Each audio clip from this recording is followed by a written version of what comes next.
Good evening and welcome to our nightly telecast of Just the News, where we put together everything that's important that's happened in the country and some parts of the world into a 10-minute bulletin. Now, I apologize that our bulletin is delayed today, but we waited for the Maharashtra Chief Minister to make his announcement so that we could include it into this nightly bulletin. So let's get straight to it. To begin with, this is the announcement for the state of Maharashtra. Now, the state of Maharashtra, as per the announcement of the Chief Minister, will be placed under more restrictions, which looks a lot like a lockdown, but it's not being called a lockdown, will be placed under more restrictions starting 8 p.m. the 14th of April, that's tomorrow night, that will extend until 7 a.m. on the 1st of May.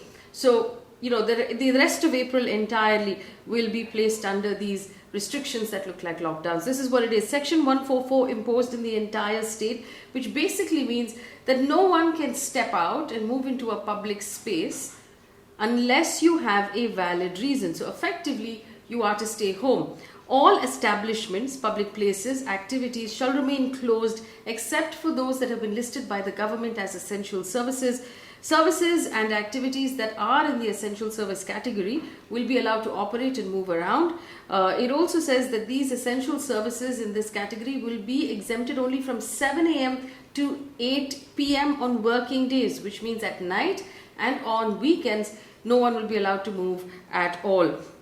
Restrictions specifically regarding domestic help, cooks, drivers, attendants will be taken by specific local authorities. Remember, this is a statewide announcement, so obviously these decisions will be made by the local municipal authorities. So in Mumbai it will be the BMC, in Pune it will be the Pune Municipal Corporation, and so on. Now, under the essential category, obviously hospitals, diagnostic centers, pharmaceuticals, anything to do with medical facilities, manufacturing of vaccines, sanitizers, moving around, transporting, all of these things.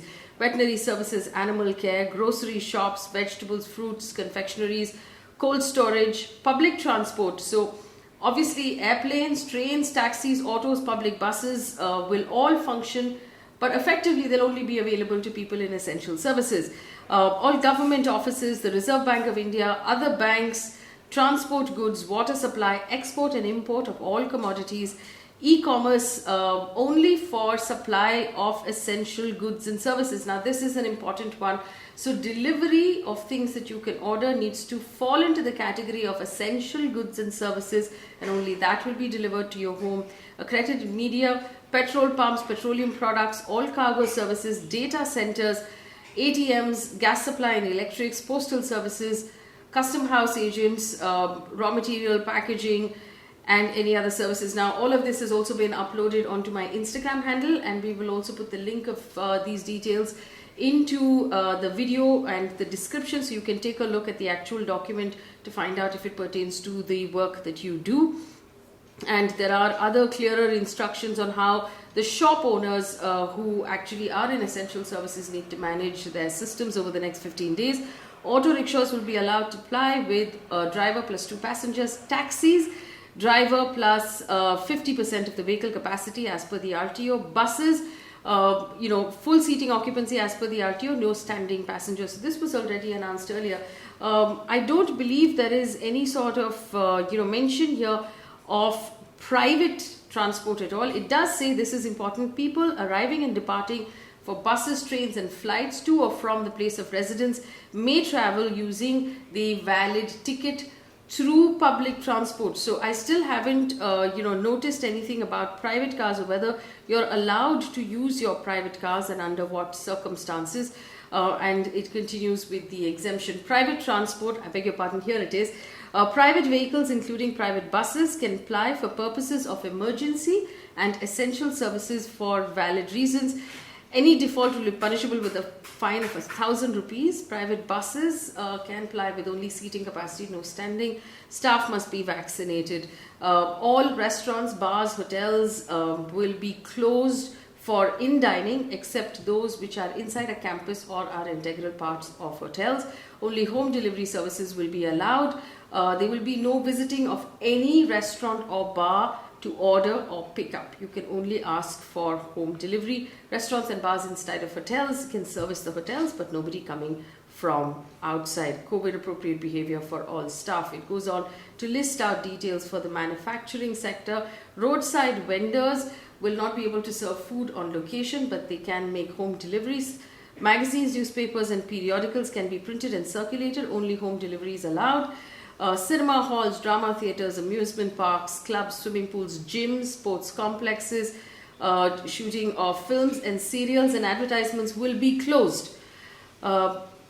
All shops, malls, shopping centres performing essential services, those not performing essential services, I beg your pardon, will be closed. Beaches, gardens, open spaces will be closed as well. All places of worship will be closed. All personnel engaged in services of places of worship shall continue to perform their duties, though outside visitors will be allowed. Barbershops, spas, salons, beauty parlors will remain closed. Schools and colleges will remain closed. The rule is relaxed for standard 10 and 12 for the extent of the examination. All staff that will be used to conduct these examinations will need to be vaccinated and carry their negative RT-PCR certificates. For examinations conducted by any board, university, authority outside of the state, denial of which will lead to hardships for students in Maharashtra, they will be allowed to answer their examinations. Students who have to attend examinations physically will be allowed to travel along with one adult using the hall ticket as proof. All private coaching will remain closed. Well, the government has also listed out specifics about e-commerce and oxygen producers, and we will upload more of that on our Instagram page. But these are the restrictions that have come in from the Maharashtra government on specific sort of restrictions that will start tomorrow evening at 8 p.m. Moving on now to other news. The Indian government has decided to fast-track approvals for foreign-made vaccines in India to have a basket of vaccines available for domestic use to increase the pace of our vaccination drive. The government has said that foreign vaccines that have been granted approvals in the US, the UK, by Japanese regulators, and even those included or listed by the WHO will be or may be granted emergency approvals in India. Now, V.K. Paul, the chairperson of the National Expert Committee on Vaccine Administration, has said, and I quote, "We hope and we invite vaccine makers like Pfizer, Moderna, Johnson & Johnson and others to be ready to come to India as early as possible," end quote. The centre has also said that the first 100 beneficiaries of such foreign vaccines shall be assessed for 7 days for safety outcomes before it is rolled out for the further immunization programs within the country. This comes after India approved Russia's Sputnik V vaccine just yesterday. Now, this interestingly also comes at a time when the central government has rubbished reports from state governments that they're facing a shortage of doses of Indian vaccines. Right now, we have two options available: Covishield from the Serum Institute of India and Covaxin from Bharat Biotech. In the meantime, the Kerala Chief Minister, Mr. Vijayan, has written to Union Health Minister Dr. Harshvardhan saying that Kerala has only about 3 more days of stock of vaccine left. The Chief Minister of Kerala has asked for 50 lakh doses of COVID-19 vaccines. He said Kerala has received 56 lakh doses so far, out of which 48 lakh doses have been administered until the 11th of April. Kerala now joins Maharashtra, Andhra Pradesh, Telangana, Chhattisgarh and Haryana, who have all talked about a shortage of vaccine. In the state of Orissa, there were reports that some vaccine centers had to be closed because of that shortage. 102 people have tested positive at the Kumbh Mela in one day. Lakhs of devotees were gathering at the Kumbh Mela in Uttarakhand in Haridwar, even as the country is witnessing a record high COVID-19 cases in its second phase. According to reports, with over 18,169 people who were tested on Sunday, 102 were positive. Earlier, the Inspector General of Police at Haridwar's Kumbh Mela, Sanjay Gujral, had said that a stampede-like situation would arise if they tried to enforce social distancing at the ghats. In the meantime, India has reported more than 1 lakh new COVID cases every day for 7 straight days. In the last 24 hours, India reported 1,61,736 new COVID cases and 879 deaths in 24 hours alone. Maharashtra remains the worst affected state with 51,751 cases, followed by Chhattisgarh and then Uttar Pradesh. Maharashtra, though, has shown a drop in the daily cases that is reported by about 10,000 cases. It could also be because of a shortage of testing kits that was reported in the city of Mumbai over the last couple of days. Let's take a look at COVID restrictions now being announced across the country. In Uttarakhand, where the Kumbh Mela is also taking place, Uttarakhand has limited wedding gatherings outside of its containment zones to 200 people.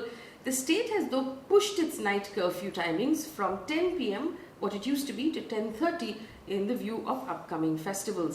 Chandigarh has now enforced a night curfew from 10 p.m. to 5 a.m.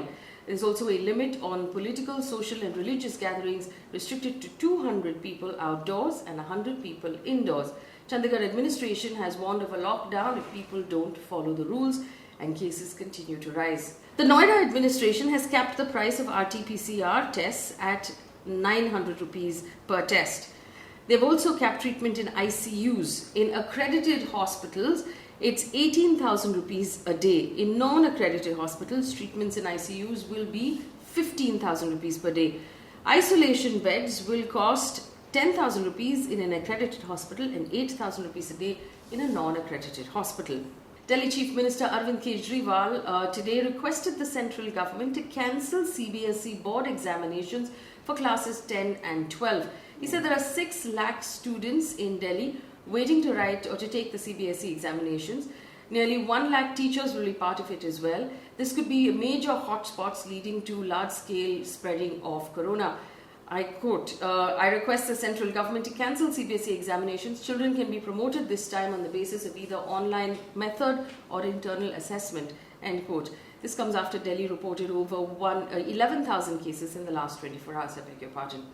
In news outside of COVID at this point, Sushil Chandra has been appointed the new Chief Election Commissioner of India.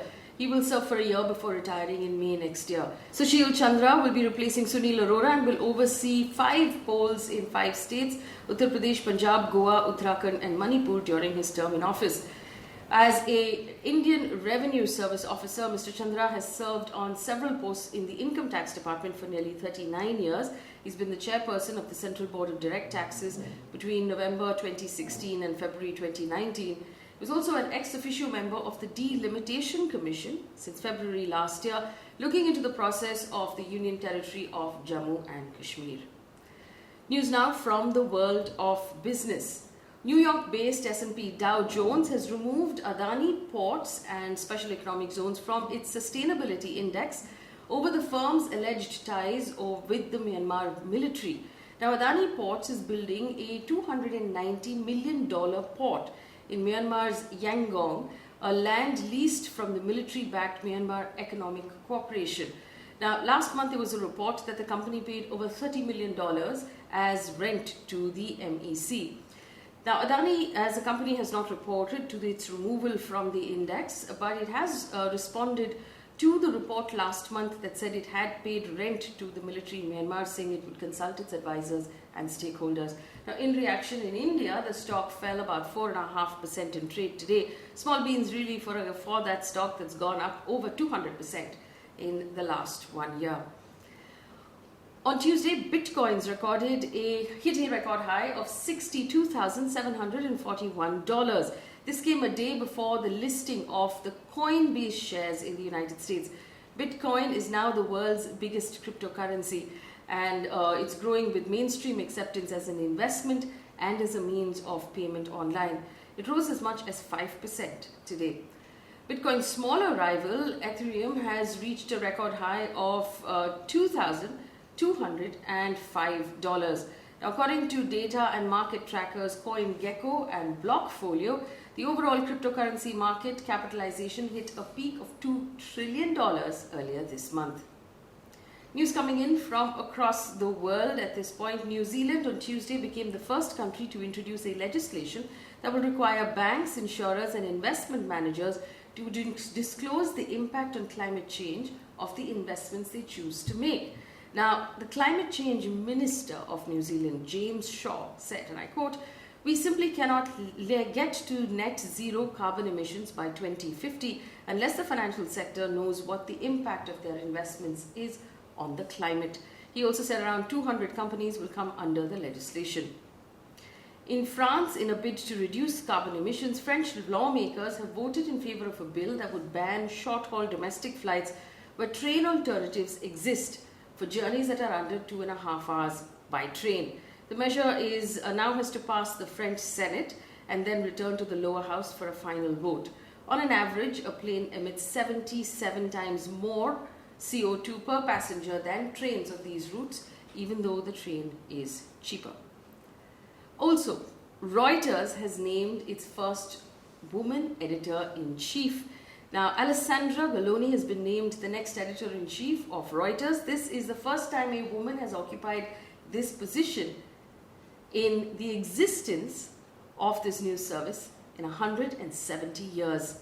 Galloni will be taking over on the 19th of April and overlooking 2,500 journalists across 200 locations. We wish her very good luck.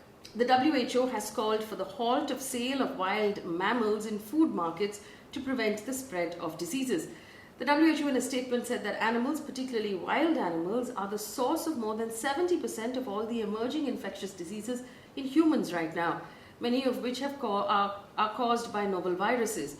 The WHO has called on governments to close sections of food markets selling wild mammals unless adequate risk assessments are in place. Now, quick look at news coming in from the world of science and technology.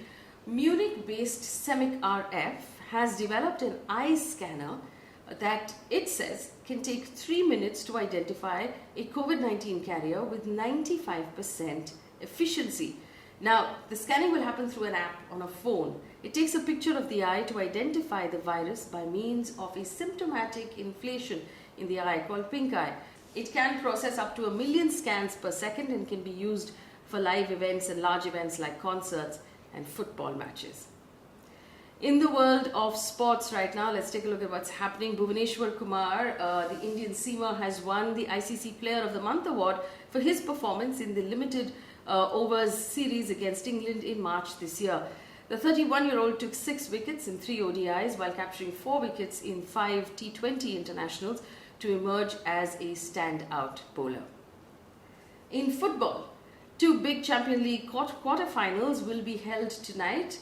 One, Chelsea will look at sealing their place in the UEFA Champions League semi-finals, where they face off against FC Porto in the second leg. In the first leg, Chelsea sealed a 2-0 victory. If Chelsea makes it, this will be their first UEFA Champions League semi-final since 2014.